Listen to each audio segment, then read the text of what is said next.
I have come to a decision. A very important, executive life decision. I am officially retiring from real-life Valentine's Day. I'm done. I'm handing in my resignation. You walk into school today and it's like a bomb went off inside a Hallmark factory. You can physically taste the cheap cinnamon hearts in the air. It's disgusting. Everywhere you look, there are couples standing awkwardly by the lockers, holding those giant teddy bears that are definitely going to end up in a landfill by March. And don't get me started on the public displays of affection. I'm trying to get to math class. Tyler, I don't need to see you whisper sweet nothings into Jessica's ear while blocking the entire hallway. But here's the pathetic truth. Here's the raw, honest truth that I can only say to you guys and my cat. I'm not mad because it's annoying. I'm mad because I'm jealous. I am paralyzed by it. There is a girl. Obviously, there is a girl. We sit next to each other in history. She has this laugh that makes you forget what year the War of 1812 happened. Today, I had a plan. I had a physical box of chocolates in my backpack. I was going to be smooth. I was going to be cool. I walked up to her. We made eye contact for exactly 0.5 seconds, and my brain blew screen. I literally forgot the English language. I think I made a noise that sounded like a dying seagull, turned around, and power walked into a door frame. A door frame. I hit my shoulder so hard I probably need physical therapy. So, no, we are not doing this in person. The stakes are too high. The floor is too slippery. I am taking my talents to the one place where I can't trip over my own feet. We are going digital. Tonight, if I can't win her heart in the cafeteria, I'm going to win it in Roblox. Okay, phase 2. The retreat to the sanctuary. I am currently sitting in my gaming chair. The lights are dimmed, and I have a plan that cannot possibly fail. If real life is going to treat me like a side character, then I am going to become the main character in the server. I texted her. I actually did it. I sent a text that said, hey, hopping on Brookhaven later if you want to join. Casual, low stakes, plausible deniability. If she says no, I can just say, oh, my little cousin had my phone. Genius. But now, I have to prep. You don't just show up to a Roblox date looking like a default noob. That's social suicide. I have spent the last 45 minutes analyzing my avatar's hair. Why are there so many options? Do I go with the messy, I woke up like this look, or the sleek, I own a business empire look? I spent 400 Robux on an outfit that looks exactly like what I'm wearing in real life, but cleaner. I've secured the house. You know the one, the modern mansion on the hill in Brookhaven. I've got the garage door open to show off the luxury car I didn't pay for. It's perfect. There is, however, one massive, furry problem. Bean, my cat. Usually, he sleeps 23 hours a day, but tonight he has chosen violence. He knows I'm stressed. He can smell the pheromones of anxiety. He keeps jumping on the desk and swatting at the mouse cursor. Bean, get down. Papa is trying to find love. Meow. He doesn't care. He's currently chewing on the corner of my monitor. I'm trying to create a romantic atmosphere, and I have a predator hunting invisible bugs on my keyboard. If he unplugs my router during this date,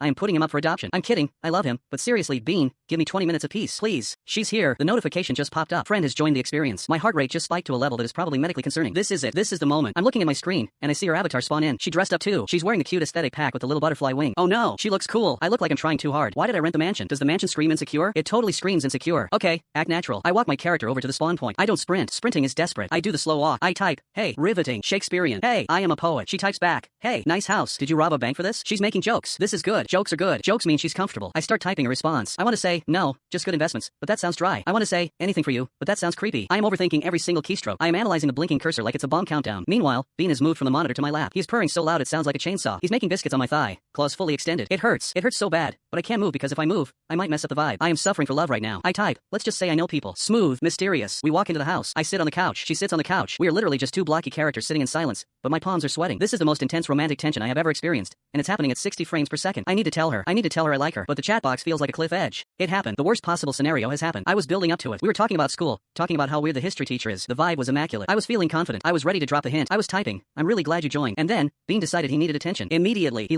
literally launched himself like a heat-seeking missile from the floor directly onto my keyboard. I tried to catch him. I tried, but my hands were too slow. His back paws landed on the letters. He ran across the keys to get to the window, and in the process, he hit enter. Do you want to know what he sent? Do you want to know what message my avatar just shouted into the void? I love you. Wink with a frown. He typed I love you followed by a seizure of random characters, and he sent it. It's in the chat. It is bubbling over my head. I froze. I literally stopped breathing. The cat is now sitting on the windowsill, licking his paw, acting like he didn't just nuke my social life. I am staring at the screen. She is staring at the screen. Her character isn't moving. My character is just standing there with this confession hanging in the air like a bad smell. I can't explain this. How do you explain this? Sorry, my cat confessed his love to you? She's going to think I'm a weirdo who uses his cat as an excuse. She's typing. The 3 dots are waving at me. I'm hovering over Alt plus F4. I can just leave. I can ghost her forever. I can move to a different school district. This is a nightmare. This is the digital equivalent of tripping and falling face first into a wedding cake. Bean, you are officially grounded. You are grounded for 9 lives. I didn't quit. I didn't Alt plus F4. I sat there and took the humiliation like a man. I watched those 3 dots appear and disappear for what felt like an hour. Finally, her message popped up. Did your cat type that? I let out a breath I didn't know I was holding. I typed back. Truth only. Yes. He jumped on the keyboard. He's a menace. I'm so sorry. I waited. Then, she did something I didn't see coming. She opened her inventory. She equipped the pet gray kitten accessory. She put it on her shoulder. Then she typed, he has good taste. And, happy Valentine's Day to you too, smiley face. I stared at that smiley face. We didn't make it weird. We didn't have a big dramatic conversation about feelings. We just spent the next 2 hours driving around Brookhaven in a stolen police car, robbing the bank, and glitching into secret areas. We sat on the roof of the bank and watched the blocky sunset. It was perfect. If I had tried to be smooth, I would have messed it up. If I had tried to follow a script, it would have been awkward. But because my cat is a chaotic agent of destruction, it broke the ice. So, here's the lesson. Here's the takeaway for you guys. Stop trying to be perfect. Stop trying to edit your life like it's a video. Sometimes, you just need to let the chaos happen. We're hanging out in real life tomorrow. I'm bringing the chocolates, and I am definitely, 100%, leaving the cat at home. Happy Valentine's Day. Guys, go tell him how you feel, even if it's a typo.